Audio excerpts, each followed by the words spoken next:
Bonjour à toutes et à toutes et bienvenue sur ce webinaire organisé par le réseau Compost Citoyen Occitanie sur la lutte contre le gaspillage alimentaire.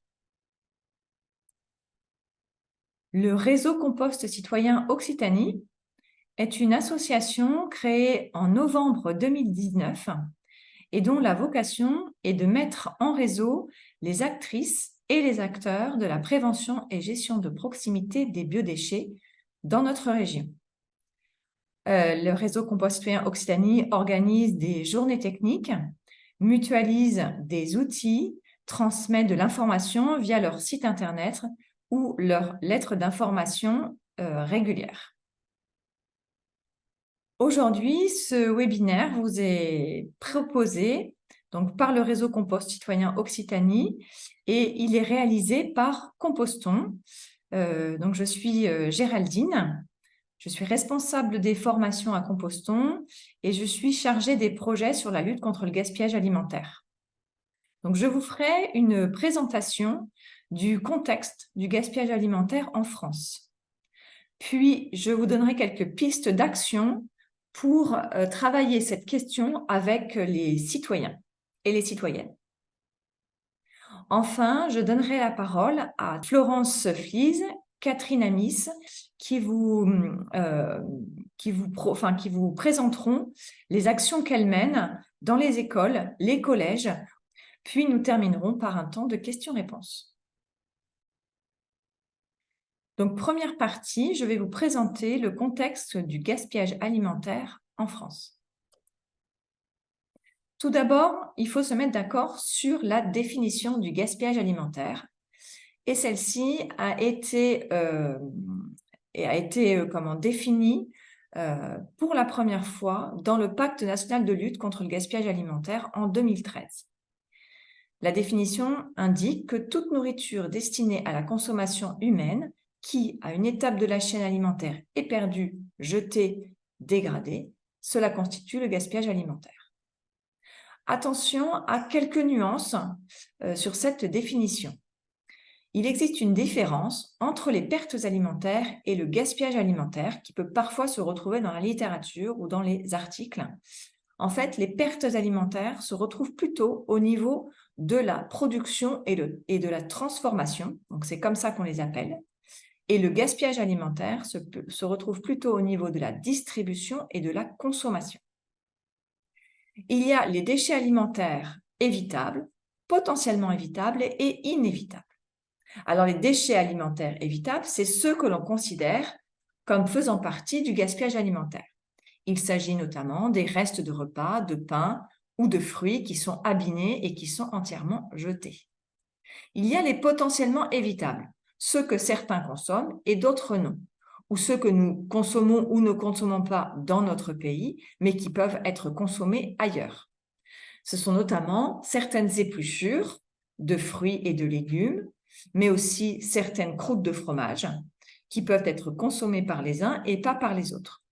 Ceux-là ne sont généralement pas comptés dans le gaspillage alimentaire car ils sont liés à des habitudes alimentaires culturelles ou liées à l'éducation.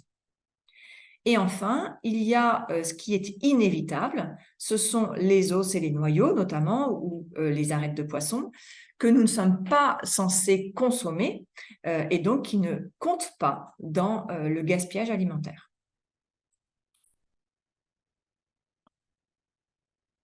Alors, voici quelques chiffres clés qui permettent d'avoir une idée de ce que représente le gaspillage alimentaire en France et quel est son impact.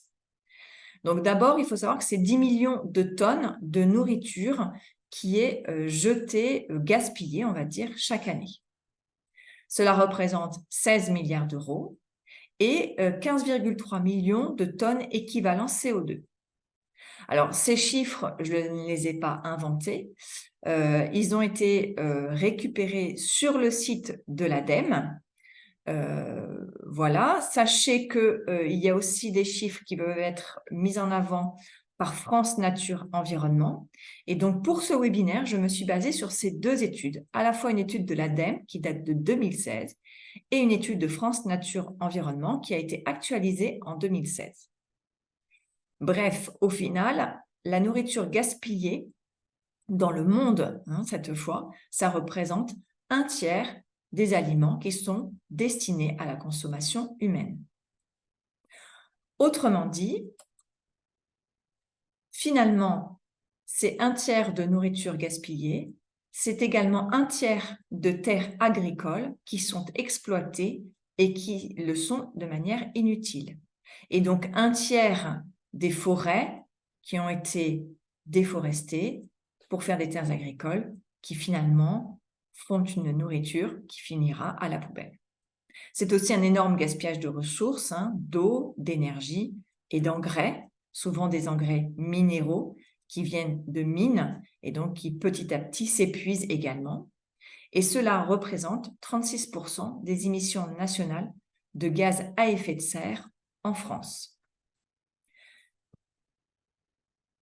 Par ailleurs, d'un point de vue éthique et social, cela questionne aussi, puisqu'en France, une personne sur 10 a recours à l'aide alimentaire et une personne sur 5 a du mal à assurer 3 repas par jour, alors qu'au final, nous produisons suffisamment de nourriture pour toutes et pour tous. Et puis, bien sûr, c'est un énorme gâchis d'argent. Je vous ai dit 16 milliards d'euros. C'est difficilement, on a du mal à comprendre de quoi il s'agit quand on parle de 16 milliards d'euros. Mais sachez que ça représente en fait 150 à 200 euros par an et par habitant de produits qui sont achetés et qui vont finir à la poubelle. Il est coutume de dire aussi que le coût supporté par la consommation sur la lutte, sur le gaspillage alimentaire représente 40% de la valeur de l'alimentation en général.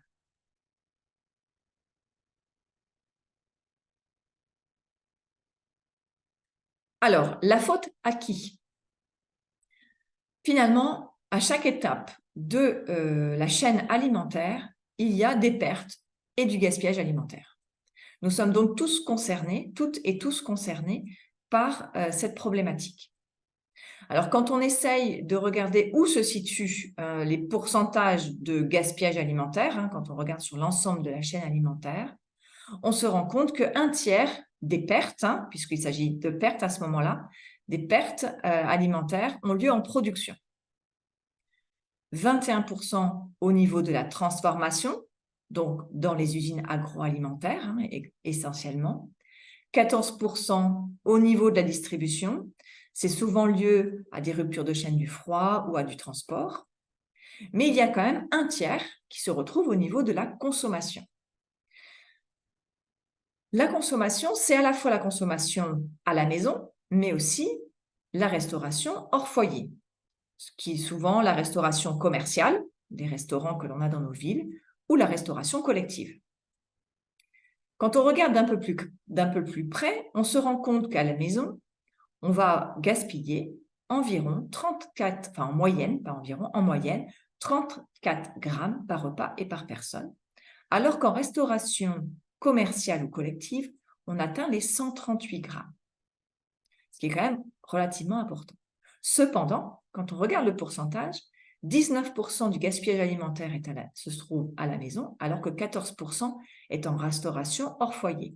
Pourquoi cette différence? Parce que encore aujourd'hui, 75% des repas sont pris à la maison. Donc, il est assez logique que la plus grande proportion de gaspillage alimentaire se fasse à la maison. Par contre, quand on regarde à l'assiette, eh bien, on se rend compte que finalement, c'est plus en restauration hors foyer que l'on gaspille plutôt qu'à la maison. Au final, à la maison, cela représente 30 kg par an et par habitant de nourriture achetée qui ne va pas être consommée. Dans ces 30 kg, il y a 7 kg d'aliments qui sont encore emballés et un tiers, cela représente au final un tiers de nos biodéchets alimentaires, puisque la part des biodéchets dans nos ordures ménagères résiduelles est aujourd'hui aux alentours de 80 kg par an et par habitant.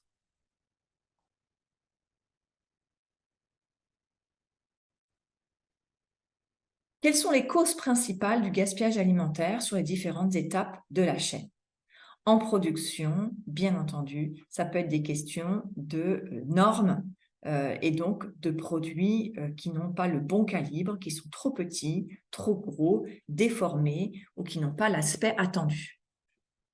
Ça peut être aussi un problème de surproduction à certaines périodes en fonction du climat. On peut avoir des périodes de surproduction où on a beaucoup de fruits et de légumes produits, notamment sur ces cultures-là. Il peut y avoir eu un problème sanitaire ou météorologique qui fait que la production n'est plus propre à la consommation. En transformation, bien sûr, ça peut être des problématiques de stockage, mais aussi de recettes. Une recette où il y a eu un problème sur la chaîne de transformation qui fait que le produit n'est pas consommable ou en tout cas n'est pas bon ou pas considéré comme bon à la fin de la chaîne de transformation.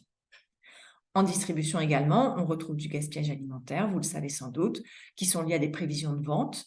Notre consommation, notamment de fruits et légumes, est très liée à la météo, mais aussi un problème dans la gestion des rayons, où les produits les plus récents se retrouvent parfois devant ceux qui sont plus anciens. Donc, ça peut être un problème de rangement des rayons.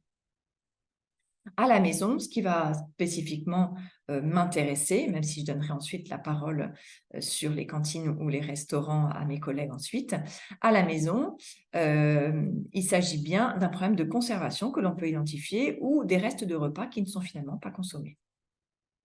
À la cantine ou au restaurant, ce sont des problèmes de portions qui sont inadaptées ou parfois des prévisions qui ne sont pas en adéquation avec la clientèle ou les convives attendus, ou qui vont se présenter ce jour-là au niveau de la cantine ou du restaurant.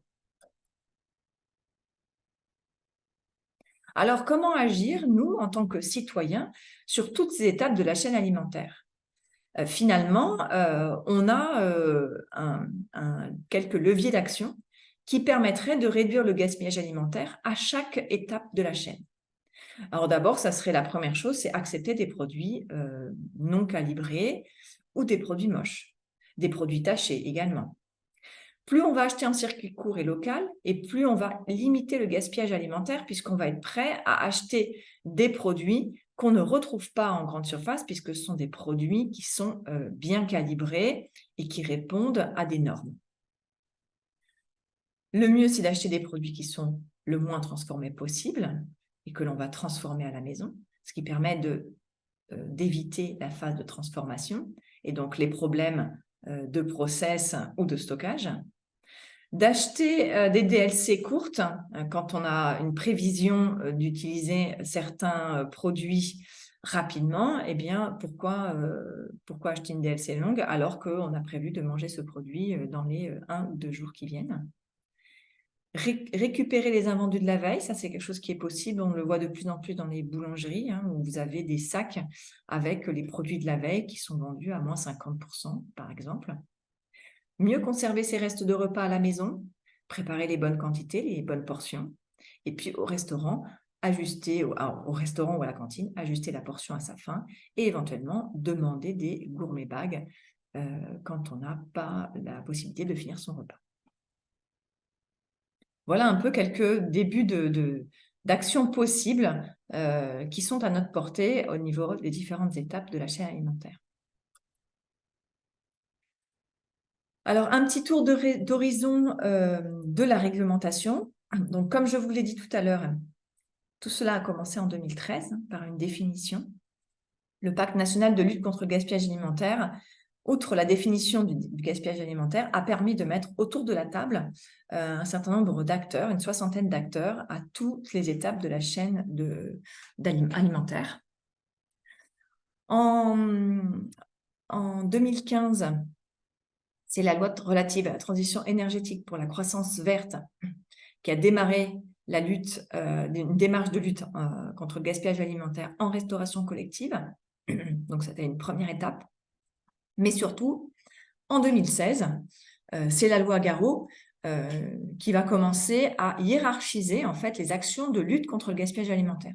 Donc, cette loi, c'est une loi assez novatrice qui est la première à être arrivée en fait dans le monde, et c'est en France que ça a eu lieu. Donc c'était la première étape, bien sûr, des actions pour prévenir le gaspillage alimentaire, utiliser les invendus pour le don ou la transformation, valoriser dans l'alimentation animale, et enfin, les restes alimentaires qu'on ne peut pas valoriser autrement, eh bien, les utiliser pour du compostage ou de la valorisation énergétique. En 2016, apparaît l'interdiction de détruire les aliments encore consommables et de faire des dons aux associations. Donc ça, c'était notamment dans les grandes surfaces de plus de 400 mètres carrés. Donc ça, c'est en 2016. En 2018, il y a la loi Egalim, qui va notamment, et je vais revenir du coup sur le pacte national de lutte contre le gaspillage alimentaire, qui va poser en fait la réduction du gaspillage alimentaire de 50% d'ici à 2025 dans la restauration collective et d'ici à 2030 dans les autres secteurs de la restauration.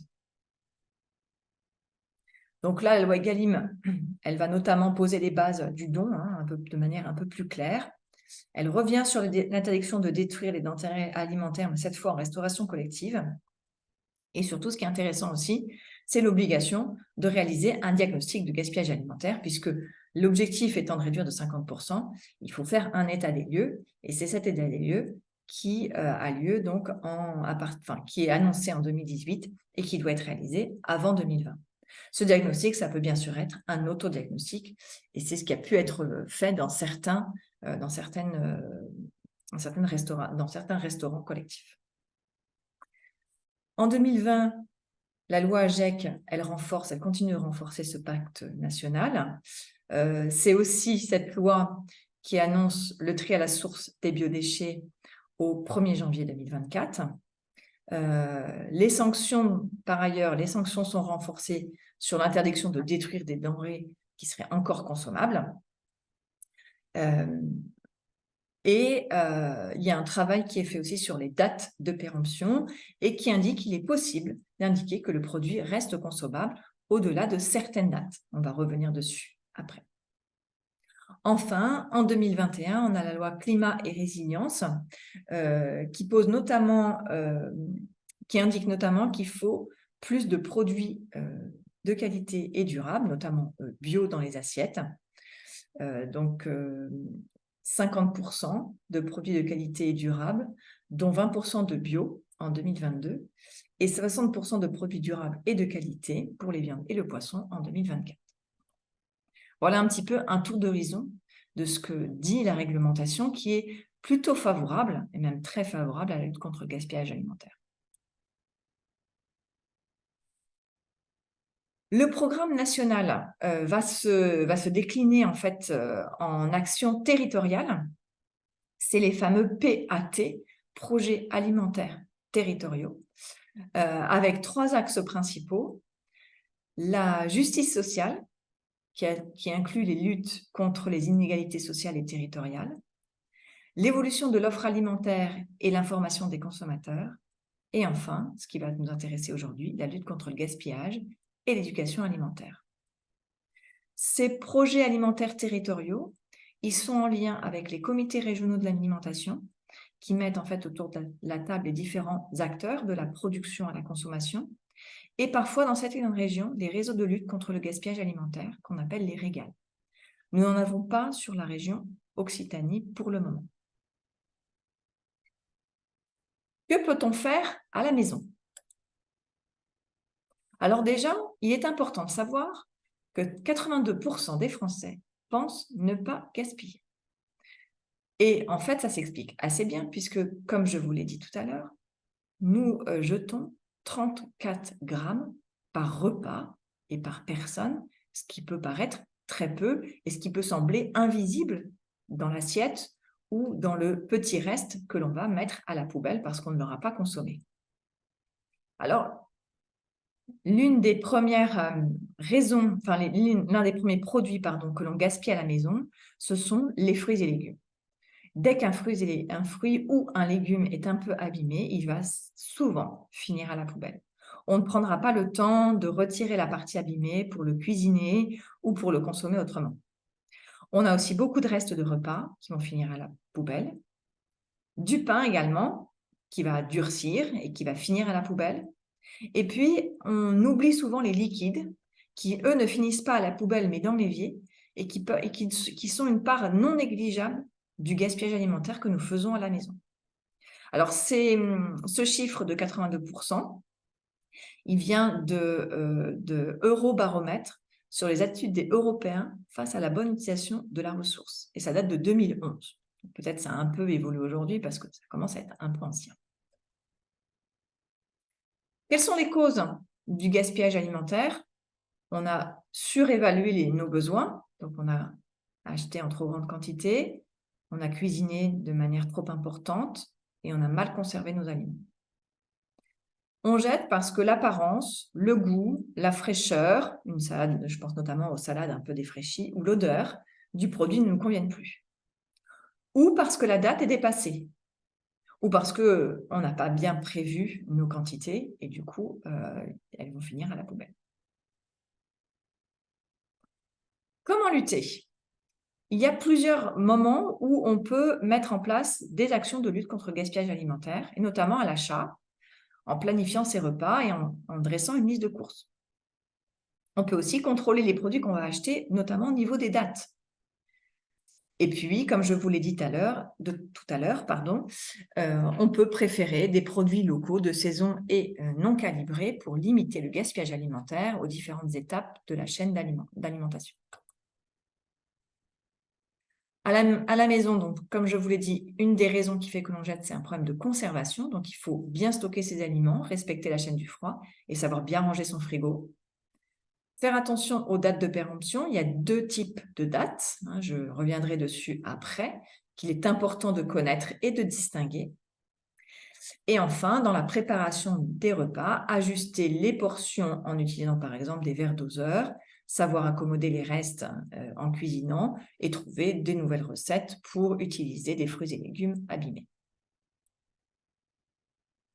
Alors voilà 2 outils, 2 infographies que je trouve intéressantes et qui peuvent être une base pour faire de la sensibilisation auprès du grand public. C'est un frigo bien rangé permet de mieux conserver les aliments et donc de moins gaspiller. Dans un frigo, il y a différentes zones de température. Et donc, en respectant ces zones de température, eh bien, on va mieux conserver ces aliments, notamment dans la porte, les températures sont plus hautes qu'à l'intérieur du frigo. Et puis ensuite, cette infographie qui me paraît aussi très importante à utiliser en sensibilisation, c'est la différence entre date limite de consommation et date de durabilité minimale. Les dates limites de consommation, on les retrouve en général sur les produits frais et les dates de durabilité minimale sont plutôt sur les produits secs. Ces dates de durabilité minimale, elles indiquent en fait que le produit est meilleur avant une certaine date, mais que rien en termes de santé n'empêche que ce produit soit consommé au-delà de la date. C'est pour ça qu'il y avait une proposition de mention sur certains produits, et notamment ceux ayant une DDM, de dire que le produit reste bon, même après la date de durabilité minimale. Cette notion de date, elle n'est pas ou peu connue des citoyens, et donc ça peut être intéressant de mettre en place des petites actions d'animation sur bien lire les dates. Alors, quelques points d'attention quand on souhaite accompagner les citoyens. D'abord, vous l'avez vu, la majorité des citoyens, 82%, n'a pas le sentiment de gaspiller. Donc, la première étape, c'est de réussir à leur faire prendre conscience qu'ils gaspillent. Ça peut être essayer de leur faire peser, par exemple, les produits alimentaires qui vont finir à la poubelle, ou essayer de leur demander quels sont le ou les produits que parfois ils mettent à la poubelle. Tout cela, bien sûr, sans jugement et avec bienveillance, puisque nous sommes dans la sphère privée et donc on rentre dans l'intimité finalement du foyer. Il faut toujours être orienté solution. Eh bien, voilà ce que l'on pourrait faire plutôt que de jeter tel ou tel produit. Multiplier les arguments pour ne pas se focaliser uniquement sur la partie écologique ou environnementale. L'aspect économique parle aussi beaucoup aux gens. Et puis, proposer des gestes simples. Et pour cela, j'ai trouvé quelque chose qui avait été réalisé par des associations en lien avec l'ADEME sur un petit défi zéro gâchis. Et donc, ils avaient proposé 9 gestes et les foyers participants à ce défi devaient choisir parmi ces 9 gestes 3 qu'ils pouvaient mettre en place à la maison.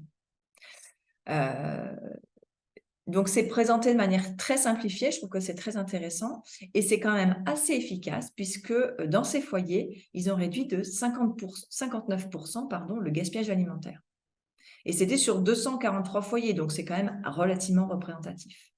On était sur 25 kilos environ par habitant et par an et on est passé à 10, donc ce qui n'est absolument pas négligeable.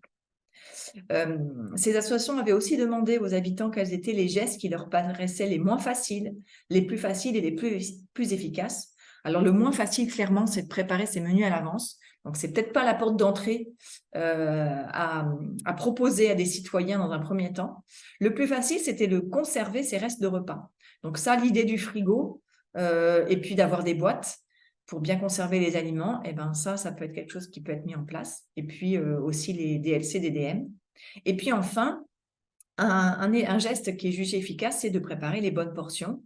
J'ai vu chez certaines associations ou collectivités le don de verres doseurs pour les pâtes, le riz, les lentilles, enfin voilà, les aliments qu'on consomme régulièrement. Voilà, un verre doseur, ça peut être un outil intéressant et utile pour limiter le gaspillage alimentaire.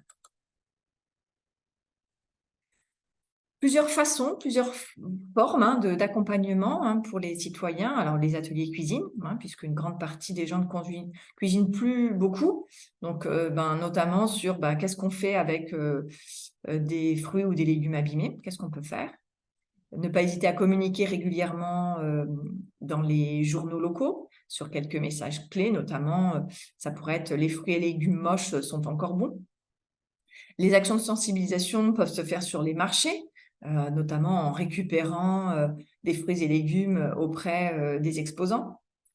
On peut organiser aussi des actions collectives comme des disco-soupes, qui sont des moments festifs, ou des défis anti-gaspi, comme je viens de vous présenter. On peut aussi soutenir les acteurs qui sont déjà engagés sur son territoire. Je pense notamment aux associations qui œuvrent pour la lutte contre le gaspillage alimentaire. Et puis, être bien sûr éco-exemplaire au sein de sa collectivité, de son foyer ou de son restaurant. Nous allons maintenant écouter 2 témoignages.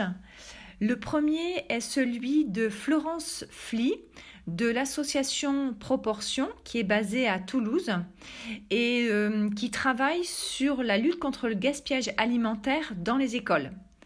Voilà, Florence, je te laisse la parole. Bonjour, je vais vous présenter l'association Proportion, une association toulousaine.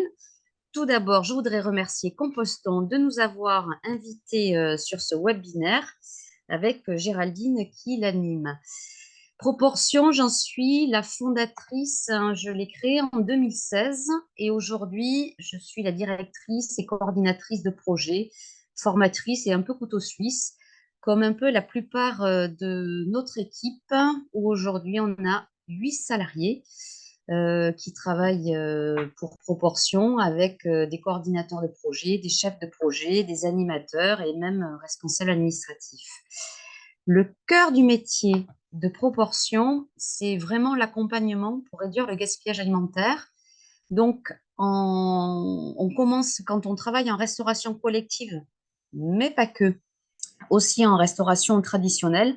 On fait un diagnostic caractérisé, c'est-à-dire très pointu, pour bien sûr voir les causes du gaspillage, mais surtout tous les facteurs, qui va nous permettre ensuite de proposer un plan d'action personnalisé à la structure et surtout aux personnes pour être sur un accompagnement sur mesure parce que nous travaillons beaucoup sur le changement des pratiques des professionnels et sur le changement de comportement du consommateur. Donc, en fait, à chaque facteur que nous allons rencontrer qui génère du gaspillage alimentaire, généralement, nous trouvons une solution pour pouvoir l'arrêter, le suspendre. Également, nous faisons beaucoup d'animations pour tous les publics. Alors, des animations sur la réduction du gaspillage alimentaire, mais pas que. Aussi, on peut aller au-delà sur l'alimentation durable. Car pour nous, ce qui est important, c'est que réduire le gaspillage alimentaire, ce n'est pas pour moins manger, mais c'est plutôt pour mieux manger. Donc, on est à un carrefour quand on travaille sur la réduction du gaspillage alimentaire, sur aussi réduire les déchets, évidemment, les biodéchets, et aussi sur le fait d'être sur une alimentation de plus grande qualité et sur une agriculture plus raisonnée, plus durable. Donc, en fait, Proportion et son activité s'inscrit dans une économie circulaire. Et également, nous réalisons des formations pour différents métiers qui sont sur soit la réduction des déchets, soit sur la production de l'alimentation, production en cuisine ou dans l'animation. Voilà. Et elles sont plutôt personnalisées en fonction des besoins qu'ont les personnes ou les établissements. Donc, quelques exemples de nos animations. Voilà, là, on est sur un événement grand public où on nous demande assez souvent pour des écoles également et pour des entreprises. Nous avons, on crée pas mal d'outils pédagogiques. Là, notamment, c'est un escape game sur la réduction du gaspillage alimentaire qui convient à tous les publics, adultes, ados, enfants. On a également un autre jeu qui s'appelle Gaspiral, un jeu de société, on va dire, très ludique, qui est sur les astuces anti-gaspi, qui est sur les situations qui génèrent du gaspillage alimentaire. Voilà, donc ça fait un petit peu avancer la réflexion. Et là, on est sur aussi des disques soupes ou des activités de cuisine anti-gaspi. Donc là, c'est une disque soupe, hein, mais on peut faire aussi la lactofermentation parce que moins gaspiller, c'est aussi mieux conserver ses aliments. Et donc, c'est une manière un peu ludique de montrer comment on peut transformer pour moins gaspiller nos produits. Voilà quelques exemples donc, de formation, culture générale sur le gaspillage, évidemment, être sur des actions concrètes dans le scolaire et peut-être aussi être sur des relais de sensibilisation de manière très très large pour des chargés de mission, Agenda 21 et autres. Et également, nous animons des formations pour le GC26, qui est un référentiel PG Prox du guide composteur. Voilà, donc où ils ont rajouté un module sur le gaspillage alimentaire, et tant mieux parce qu'effectivement, ça va très très bien avec la valorisation des déchets alimentaires. Alors, quand nous réalisons des diagnostics, là, c'est une étape qui est fondamentale. Évidemment, on ne peut pas travailler, on ne peut pas accompagner une structure si on n'a pas participé au diagnostic, parce que mesurer, ça permet de savoir, et surtout, ça nous donne des éléments concrets pour voir quels sont les enjeux de ce gaspillage-là. Donc là, c'est un exemple où, par exemple, dans un collège que nous avons accompagné, l'enjeu du gaspillage chez eux représentait économiquement 43 000 euros et représentait plus de 13 tonnes de gaspillage, non pas de déchets alimentaires, mais de gaspillage alimentaire, de gaspillage. Donc, l'intérêt de Proportion, c'est suite à ce diagnostic et à voir et les enjeux et les impacts du gaspillage dans l'établissement, c'est de proposer ensuite des actions qui conviennent. Donc là, pour le coup, on avait mis en place des entrées, c'est-à-dire que les consommateurs choisissaient les entrées qu'ils allaient se servir, aussi bien au niveau des quantités que de leur choix. Et là, le gaspillage avait été réduit de 80% sur les entrées. Ensuite, on leur demande de choisir une portion sur le plat chaud et également et on avait travaillé avec les cuisiniers pour adapter les quantités produites en fonction des plats aimés, mal aimés. Cet accompagnement a permis de réduire le gaspillage alimentaire de 6 tonnes et quelques et de faire une économie financière de 21 000 euros. Par contre, quand on travaille sur la réduction du gaspillage alimentaire et qu'on a des économies financières qui sont là inévitablement, on demande systématiquement, c'est un prérequis de notre manière de travailler chez Proportion, c'est que ce soit réinvesti dans l'enveloppe alimentation, soit pour augmenter la qualité de l'approvisionnement, soit acheter du matériel favoriser le travail et permettre de moins gaspiller, ou pourquoi pas 21 000 euros, ça peut aussi participer à une ressource humaine qui manquerait si on veut mettre en place une légumerie. Voilà. Donc, c'est important de ne pas faire d'économie avec la réduction du gaspillage alimentaire, mais au contraire, que ce soit un levier pour l'améliorer et pour faire en sorte qu'on mange mieux et qu'on gaspille moins. Sinon, on se mord la queue et ça ne fonctionne pas. Alors, maintenant, comment on fonctionne quand on travaille dans un établissement? Ben, déjà, il faut penser à la communication. Il faut qu'il y ait toutes les parties prenantes, que ce soit les professionnels de l'alimentation, de la restauration qui servent, qui produisent, les professionnels de l'animation, les professionnels de l'éducation, les élus, les parents d'élèves, les consommateurs. Bon, donc, je donne l'exemple d'un établissement scolaire. Il faut réunir tous ces gens-là pour leur présenter le projet parce qu'il faut que ça fasse sens. On va demander à des personnes, jeunes et moins jeunes, de changer leur comportement, de changer leur pratique. Et du coup, pour qu'ils adoptent ce changement, il faut que ça ait du sens, il faut qu'ils le comprennent. Donc d'abord, on commence par présenter le projet. Pourquoi? Quels sont les enjeux? Pourquoi il faut réduire le gaspillage alimentaire? Ça, c'est obligatoire. Ensuite, nous réalisons le diagnostic. Ça prend quand même quelques jours puisque on est 5 jours sur place à caractériser. Et après, il faut évidemment l'analyser. Et on rebelote, on présente les résultats du diagnostic à toutes les parties prenantes, justement pour leur expliquer. On est venu pendant une semaine, regardez ce que ça a donné, et là, maintenant, on va donner des explications aux facteurs qui sont intervenus et qui ont généré du gaspillage alimentaire. Et à partir de là, ça prend sens, ils comprennent et ils voient mieux pourquoi il y a eu du gaspillage. Et là, ensuite, on propose un plan d'action personnalisé à faire avec eux. C'est-à-dire que le changement, mais c'est eux qui vont le mettre en place et nous, on va être des chefs d'orchestre, on va les accompagner et on va évaluer tout le changement qui vont être faits professionnellement ou au niveau de la consommation pour voir l'impact que ça a. Donc, on évalue et on leur communique tous les jours. Du coup, ça les motive, ils voient que ça fonctionne et ils comprennent, ça prend du sens. Et petit à petit, en fait, ils l'intègrent dans de nouvelles habitudes, de nouvelles, voilà, ça devient de nouveaux gestes, mais qui sont inclus au quotidien. Donc là, on travaille avec les animateurs, avec les enfants, avec les responsables de la restauration et on leur propose donc des changements qu'ils vont faire et derrière, on évalue tous les jours. On est quand même au niveau de proportion. Sur un accompagnement, on peut être entre 3 et 4 personnes pendant une semaine parce que qui dit changement dit du temps et de la répétition et de l'accompagnement. Donc là, c'est une phase qui est très importante et qui demande beaucoup de personnel. Et puis ensuite, on analyse tous les bénéfices qu'il y a eu, ou là où on pourrait aller même un petit peu plus loin, et on représente les projets. Enfin, en tout cas, les résultats du projet.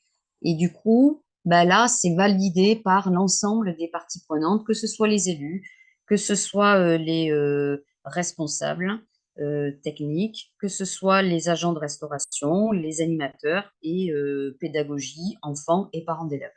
Donc, la communication est très importante. Faire avec eux, c'est très important, les accompagner, toujours leur donner du sens, leur expliquer pourquoi on fait ça et évaluer derrière. Et si on ne fait pas ça, ben on loupe des étapes et on aura du mal à pérenniser le projet une fois parti. Donc voilà un petit peu comment nous travaillons chez Proportion. Bon, là, c'est juste dire que le gaspillage alimentaire, on enlève évidemment tous les déchets non comestibles, peau de banane, coquilles d'œufs et os de poulet. Et on ne regarde que le gaspillage reste d'assiette et le gaspillage du non servi jeté. Un exemple dans une école où on est intervenu, bon, ben, évidemment, on fait une observation, on essaye de voir combien il y a d'enfants qui mangent, combien pèse le plateau d'un enfant, combien de jours, le coût des matières premières, et ainsi de suite. Donc, c'est une observation. Et après, on va faire des pesées caractérisées.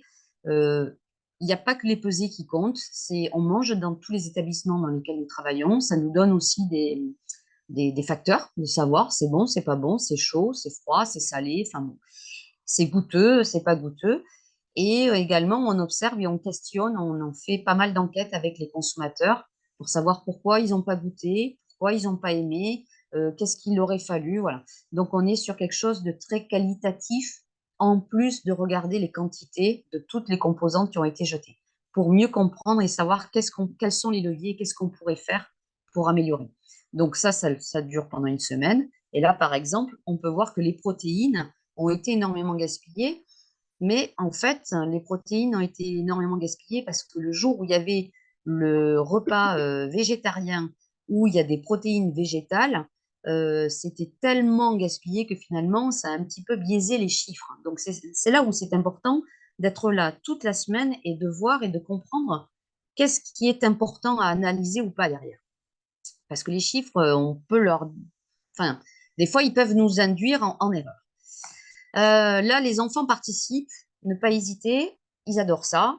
Il faut les mettre en action, ils comprennent et puis ça les amuse et puis surtout après, ça devient des nouvelles habitudes et du sens.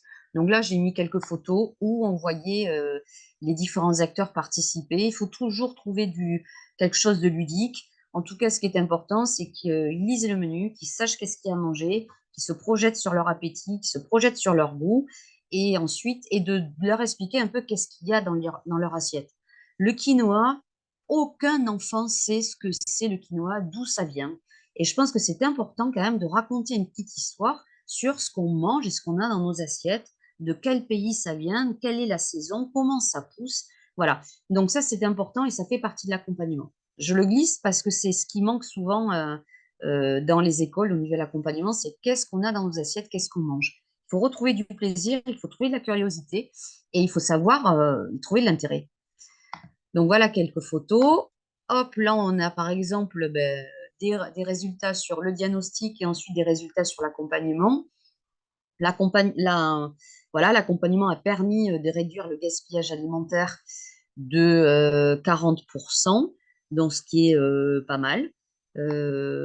C'est l'intérêt. C'est vrai que nous, on arrive, on est au service de l'anti-gaspi, on est au service des gens, on est au service des consommateurs et on est là pour les aider, pour les accompagner, leur expliquer comment faire. Ça, c'est une force parce qu'on n'est pas dans le système, on est à l'extérieur, on peut tout se permettre. Enfin, beaucoup en tout cas. On a des yeux nouveaux et on est là surtout pour pour rendre concret et positif. On n'est pas là pour faire des réflexions, on n'est pas là pour faire des jugements, mais on est là pour amener quelque chose de nouveau, de positif et d'intéressant. Donc ça, c'est une force d'une structure extérieure qui intervient pour aider et pour accompagner sur la réduction du gaspillage alimentaire. Bon, là, c'est un tableau sur l'analyse, mais ça, je n'aurai pas assez de temps pour vous en parler. Mais c'est important, en tout cas, d'aller voir tous les points et sur toutes les composantes du menu, qu'est-ce qu'on peut faire, qu'est-ce qu'on peut dire. En tout cas, si j'ai un conseil à vous dire, réduire le gaspillage alimentaire, c'est très bien, mais vérifiez aussi que les enfants mangent bien. Et vérifiez qu'en changeant des petits comportements, ils mangent plus, ils mangent mieux, que ce soit les entrées, les fruits, les légumes, enfin voilà. Donc ça, soyez vigilants sur ce côté-là. C'est important et puis ça rassurera aussi les parents, ça rassurera tout le monde. Et une chose, et je vais terminer par cette phrase, réduire le gaspillage alimentaire, ce n'est pas moins manger, mais mieux manger. C'est ça qui est important pour nous et c'est ce qui devrait être important pour tout le monde. Maintenant, j'ai terminé, je vous remercie. Si vous souhaitez aller un peu plus loin dans la démarche, donc nous allons animer 2 jours de formation à Montpellier qui auront lieu le 30 novembre et le 1er décembre et vous trouverez toutes les informations sur le site du RCCO. Voilà. Merci. Merci Florence. Je vais maintenant donner la parole à Catherine Amis de l'association Miamuse, basée à Montpellier, qui travaille actuellement avec les collèges du département de l'Hérault sur la lutte contre le gaspillage alimentaire. Catherine, je te donne la parole. Bonjour à tous, merci à Composton de m'inviter à ce webinaire sur le gaspillage alimentaire. Catherine Amis, donc je suis diététicienne nutritionniste, coordinatrice de projet, donc notamment le projet régional Goûter le monde autour de moi. Je suis adhérente à l'association Miamuse, qui est une association qui est basée sur la métropole de Montpellier. Peut-être passer à la diapo suivante, comme ça je présenterai l'association. Merci.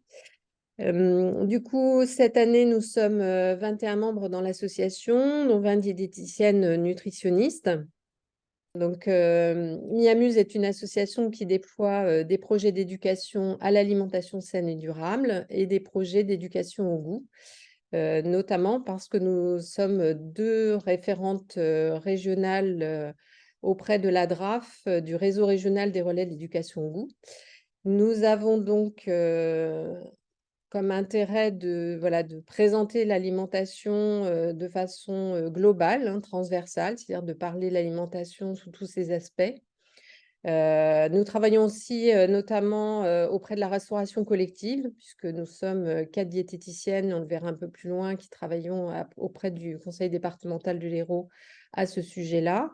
Nous sommes aussi formatrices, notamment auprès du CNFPT et du Graine Occitanie, et bien sûr la coordination de projets sur des projets divers et variés.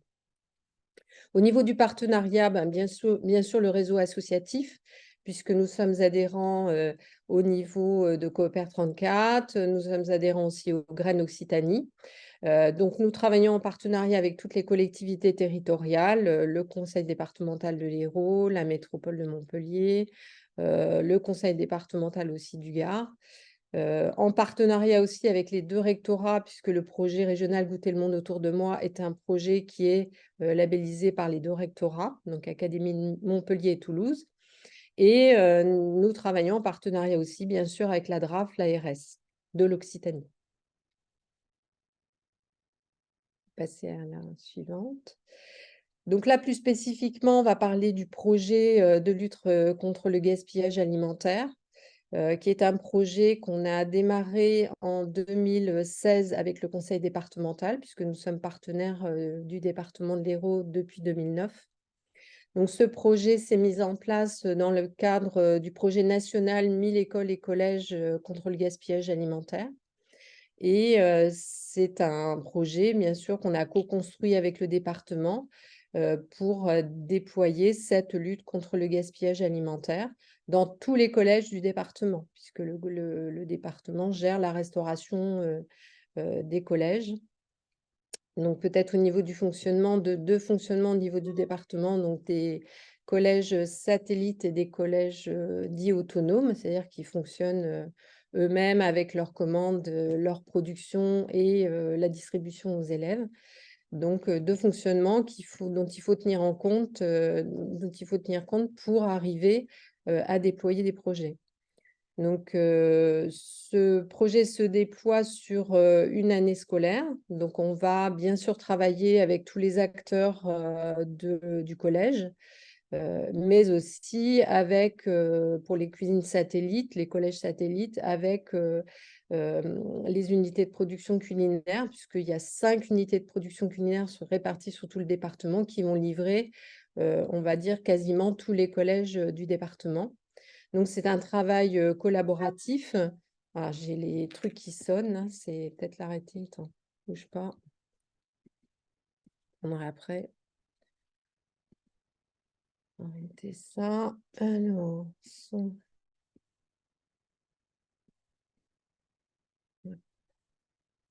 Petite pause. Donc, ce projet se déploie sur cette année scolaire avec un calendrier qui se déploie de cette manière-là. Une réunion de présentation avec l'équipe de direction, principale, gestionnaire, CPE, tous les acteurs qui sont concernés notamment par la restauration scolaire. On va établir à la suite de cette réunion un diagnostic du gaspillage alimentaire au service de restauration au travers de différentes actions. Donc, ça va être des pesées. Donc, on va réaliser des pesées au niveau du service, c'est-à-dire qu'on va récupérer à la fin, en retour plateau, tous les aliments qui seraient encore consommables et que les élèves n'ont pas consommés, qui sont restés dans leur assiette. Et du coup, ça nous permet, plat par plat, de faire un diagnostic des grammes des grammages qui sont jetés, mais aussi du pourcentage de gaspillage plat par plat, mais aussi global. Donc, pour cela, nous avons établi une grille qui nous permet d'analyser ces chiffres-là. Donc, une enquête, on va dire, quantitative, mais aussi qualitative. C'est-à-dire qu'on va analyser les pratiques, les locaux. C'est-à-dire, voilà, est-ce que l'accueil de l'élève se fait de façon positive? Est-ce que l'élève a le temps de choisir ses plats avant de s'installer pour manger?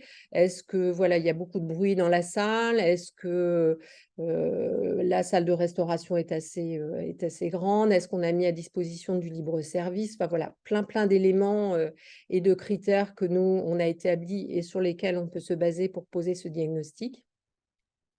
À la suite de ce diagnostic et de ces pesées, on va mettre en place des actions correctives. C'est-à-dire qu'à la fois, on va pouvoir proposer au sein du SELF des actions qu'on peut mettre en place, par exemple le pain en fin de linéaire, ça peut être aussi le libre service, par exemple, des entrées qui peut se faire même si on n'a pas de salade bar. On va aussi mener parallèlement à ça des ateliers de sensibilisation des élèves. Ça peut être les éco-délégués, ça peut être les élèves de toute une classe, tout un niveau de classe, au travers voilà, de différentes animations avec différents outils, toujours dans cet axe voilà, de lutte contre le gaspillage alimentaire. Et on a aussi une action forte de formation des agents. Donc, elle peut se faire en intra-établissement, c'est-à-dire dans l'établissement, mais aussi entre établissements pour leur expliquer voilà, qu'est-ce que c'est que le gaspillage alimentaire, comment ils peuvent agir à leur niveau, avoir une connaissance aussi des conséquences de ce gaspillage alimentaire. Voilà, tout un tas d'éléments qu'on leur apporte. On fait une évaluation des actions, notamment par des nouvelles pesées, pour voir si les chiffres s'améliorent. Et on fait voilà, une restitution globale de ce projet-là avec l'établissement, donc l'équipe de direction, et si c'est un collège satellite, avec l'équipe de l'UPC qui est concernée. Bien sûr, on essaie tout au long de ce projet d'impliquer l'équipe éducative, hein, puisque c'est voilà, très important qu'aussi les enseignants puissent reprendre en classe ces éléments-là. Puisque la lutte contre le gaspillage alimentaire devient quelque chose d'essentiel, et avec cet objectif, bien sûr, de baisse du gaspillage alimentaire.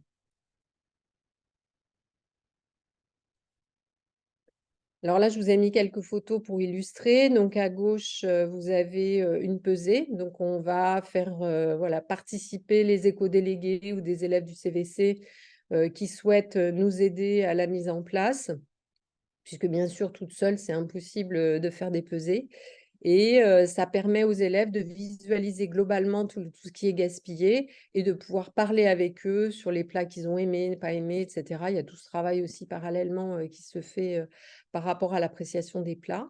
Sur la photo que vous voyez à la suite, c'est une collègue à moi qui est en train de mener un atelier sur l'alimentation durable. Donc, c'était sur une journée un peu spécifique qu'on menait dans différents collèges, où là, on faisait le comparatif entre un menu circuit court et un menu avec des produits qui venaient de l'autre bout du monde. Vous avez à la suite la fresque de l'alimentation. Donc, on a 2 collègues au niveau de l'association qui sont formés à cette fresque. Et du coup, on travaille avec les élèves, les éco-délégués, les élèves du CVC ou des classes, par exemple, de 6e ou de 5e sur ce sujet-là. Là, vous voyez aussi à droite une autre pesée avec un retour plateau, et en bas, une autre photo de la fresque. Alors, sur le dispositif en général, donc, bien sûr, tous les collèges du département peuvent participer à ce projet-là, puisque c'est une volonté politique, hein. Le président du département et toutes les équipes sont dans cet axe-là, que ça soit bien sûr dans le cadre du projet alimentaire territorial du département. Mais depuis 2016, le département s'est impliqué dans ce dispositif-là. Je l'ai dit, je ne le redis pas, donc depuis 2016, le projet ADEME et l'école et collèges contre le gaspillage alimentaire. Bien sûr, sur la base du volontariat, c'est toujours plus efficace, même si on essaye voilà, d'impliquer tous les établissements, avec un accompagnement individualisé. C'est difficile de modéliser puisque tous les collèges sont différents, les acteurs sont différents, il n'y a pas le même nombre d'élèves, donc il faut prendre en compte la situation du collège. Sur le cadre, on est sur, bien sûr, la lutte contre le gaspillage alimentaire et la diminution du volume des déchets, sur une prévention, avec un objectif de faire mieux consommer pour moins gaspiller. On a aussi le cadre de la loi Egalim, hein, voilà, qui impose de mettre en place un projet de lutte contre le gaspillage alimentaire. Et au niveau du département, il y a le label en cuisine EcoCert qui va être mis en place, donc notamment niveau 2 pour les collèges satellites, niveau 1 pour les collèges dits autonomes. Nous avons tous les acteurs du collège voilà, qu'on va essayer d'impliquer, bien sûr l'équipe de direction, l'équipe éducative, le personnel de restauration sans lequel on ne peut rien faire, et principalement les éco-délégués. Donc, il y a voilà, un accompagnement qui peut être fait auprès des élèves qui, après, derrière, peuvent voilà, sensibiliser leurs pairs. Sur le déploiement du projet, je l'ai dit tout à l'heure, donc c'est sur une année scolaire, donc ça c'est le démarrage, mais c'est un projet qui peut perdurer. Il y a une inscription dans le projet d'établissement pour que ça soit quand même voilà, relayé au niveau du conseil d'administration, que tout le monde soit au courant. La mise en place des actions correctives et la formation des agents, donc j'en ai déjà parlé tout à l'heure. Pour arriver à ce que ça soit une réussite, ben justement que tous les acteurs soient impliqués, que ce projet perdure, hein, dure plus d'une année, que les actions correctives soient maintenues et du coup, la sensibilisation de tous les élèves de la 6e à la 3e, tout en sachant que les élèves restent 4 ans et que tous les 4 ans, il faut renouveler cette action auprès notamment des élèves de 6e qui viennent d'arriver. Et bah, la réussite, c'est la baisse du gaspillage alimentaire. Donc, par exemple, j'étais dans un collège cette semaine là, pour faire une pesée et du coup, on a réussi depuis 2020 à avoir une baisse de la moitié du gaspillage alimentaire. Donc, c'est tout à fait possible. Sur les difficultés rencontrées, bah, la réalisation partielle du projet, c'est-à-dire qu'on n'a pas réussi à le déployer avec des actions de sensibilisation notamment, de modifier parfois les actions des agents de la restauration. Donc, l'application d'une partie des acteurs, on l'a dit, la réussite se fait sur cet axe-là. Nous n'avons pas, par exemple, de mobilisation des éco-délégués, donc pas de relais au niveau des élèves. Et nous avons des actions correctives qui ont été proposées, mais qui n'ont pas été déployées. Pour autant, même si on a rencontré des difficultés, on va dire que le projet peut mettre un peu plus de temps pour se mettre en place et les chiffres obtenus ne sont pas forcément extraordinaires dès le début, mais il faut pas, voilà, on ne baisse pas les bras par rapport à ça. Merci Catherine pour ce partage d'expérience. Nous arrivons à la fin de ce webinaire sur la lutte contre le gaspillage alimentaire. Je vous remercie à toutes et à tous de votre participation. Pour celles et ceux qui souhaiteraient aller plus loin, le RCCO organise une formation le 30 novembre et le 1er décembre à Montpellier. Et c'est Proportion qui animera cette formation. Donc n'hésitez pas à vous inscrire sur le site du RCCO. Quant à moi, je vous souhaite une bonne après-midi et j'espère à très bientôt. Au revoir.